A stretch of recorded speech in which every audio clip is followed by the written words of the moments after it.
Hello, this is H.C. Bailey, and welcome back to Let's Play Final Fantasy VII!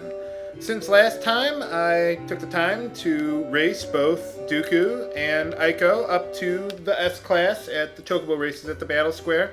I also took some time to get enough battle points to purchase the Omni-Slash manual for Cloud at the Battle Square there. So now we have his level 4 limit break.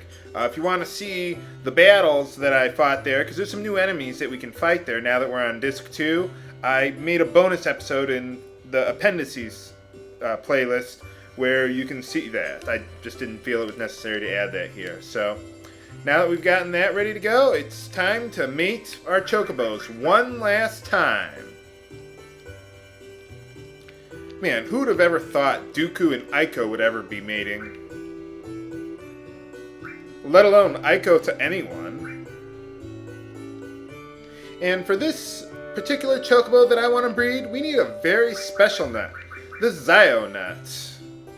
The one we got from those goblins on Goblin Island there. And did they mate well? Haha! Now it may look like an ordinary Chocobo, but you can see that it's a solid color. It's actually a golden Chocobo. And we got a Chocobo male. Now, I know a few people suggested that, well, since I did name my Chocobos Boko, Coco, Dooku, and Aiko, logically the next one should be Falco, right? Well, you know, I decided to skip F because there's another name I want to give this Chocobo instead, being a golden Chocobo. Goku! So now we have a C-Class Golden Chocobo. It's the ultimate Chocobo at the Chocobo races, but I still need to race it up to the S-Class. Did the volume go down? Huh. Well, whatever. Anyway. So yeah, I want to race my Golden Chocobo up to the S-Class just because there's some items that I want to win from there. And particularly, I can win sprint shoes and hero drinks. I want to get 3 sprint shoes so I can have one for everyone. Although if you win 10 races in a row in the S-Class, you'll get a sprint shoes anyway. And I also want to get up to 4 hero drinks. We should have picked one up earlier, but yeah, it's pretty easy to win these items when you have a Golden Chocobo in the S-Class maxed out its stats. So I'm just going to feed it however many Silka screens I got left. I probably got 11 left. So I'm going to take care of that real quick here. Okay, so I've fed all my remaining Silka screens to my Golden Chocobo. I barely had enough to max out his stats. I only fed him 11, but fortunately all the stats of the parents managed to pass down to the Golden Chocobo, so didn't need to feed him that much to max out his stats. But before I race him up to the S-Class, let's take him for a ride. Nice thing about the Golden Chocobo is that it has not only the abilities of all the other Chocobos, but it can also cross oceans, so giddy up! This will allow us to reach several places that we couldn't otherwise reach without, even with the airship. So it's kind of odd that a Chocobo could reach a place that an airship couldn't, but there you go. Now this place you could have gotten to with your airship. What happens is if you land your airship, let's see if I can get a better view. There we go. If you land your airship right here and you face this way, your airship will land on the grass where it should be able to, but then your characters will get off on that dry patch of land down here that you normally shouldn't have been able to get to yet. So that's one way of doing it, but I decided to do it the fair way with the Golden Chocobo, or I suppose I could have done it with Green Chocobo, just carried it over here, but I figured, well, I'll do them all at once, because some of them you can't get without the Golden Chocobo. And we got some Materia caves that we want to check out to get some special Materia. First, the Quadra Magic Materia. You link that to a Magic Materia, and whenever you cast a spell, it'll cast it 4 times. So there you go. It's pretty useful, a little obscene sometimes, but not too ridiculous. So I hope you guys have had a nice couple days since I've been able to make a Final Fantasy video, or whenever the last time you watched the last episode was. Sorry, I was just having some problems with my computer. Apparently, according to my tech guys, I had some sort of nasty system root virus or something like that. I don't know what it was, but they were able to take care of it. So now everything's back to normal, good as new. A little better than new. Got to get the settings adjusted properly, but I think I got everything right. And in this cave we have a special command materia. The Mime Materia, one of my favorite materias in the game. It does what you think it does. It allows you to mimic whatever the last command someone else did in the last round.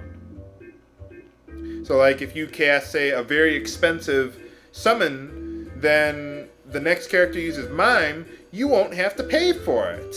And anything that's linked to that summon materia will also carry over. Am I getting a little bit of lag here? Maybe a little, but I've always gotten a little bit of lag. Well, whatever. It's tolerable. Let's check out this cave here. Maybe it's only when I'm riding my Chocobo. I'm not seeing any now. And we get the Mp Switching Materia. It's quite useless. Basically what it does is it switches your maximum HP and MP. So like you could get up to 10,000 MP, whereas normally you'd only be able to get 999. Or well, 1,000, close enough. Whatever. But yeah, that's quite useless. Why would you need that much MP? I mean, you got MP absorb. You can absorb whatever MP you need to cast whatever you want. And HP would never benefit from that because it's always bet more than your MP. So, I don't know. Let's fast forward to where I want to go. Let's see, it's somewhere around here. There it is. That's what I was looking for. It doesn't even show up on the map. Okay, lag seems to be gone. Maybe I was just imagining it.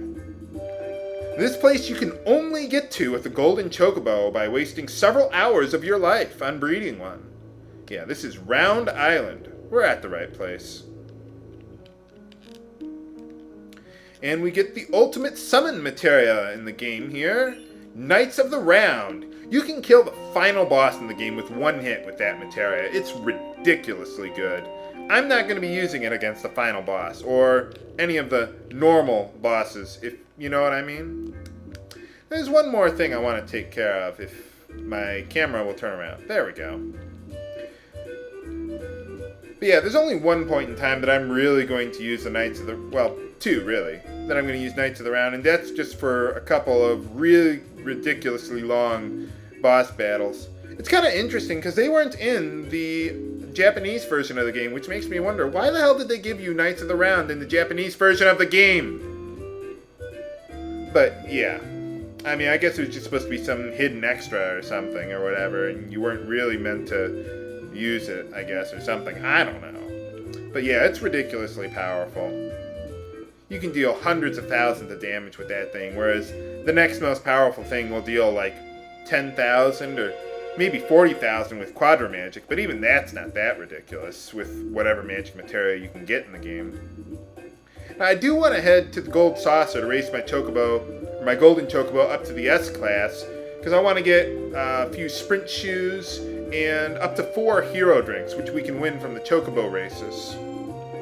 You can also win a sprint shoes, another pair of sprint shoes, by by winning 10 consecutive races in the S class with any Chocobo. I'm going to do that with the Golden Chocobo because it's the easiest one to do it with. But now that I've fought a few battles, I want to return to Lucretia's cave here, because there's one more thing we can do while we're here. She's not here anymore. But we can manage to pick up Vincent's ultimate weapon, Death Penalty and Chaos. Chaos is his ultimate limit break, so let's give that to him. But more importantly, well, maybe not more importantly than that, but we also want to, well, not want to, but we want to set our level 4 limit break there.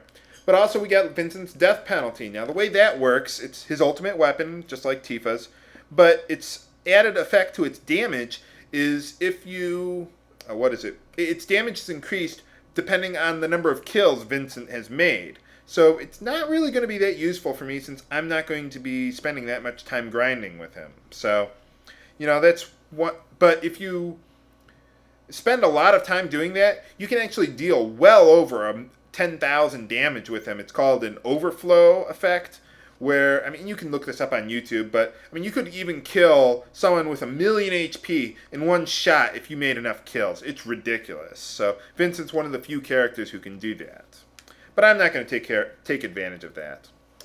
So that's all the time I have for this episode of Let's Play Final Fantasy VII. This is H.C. Bailey, signing off. Have a good day.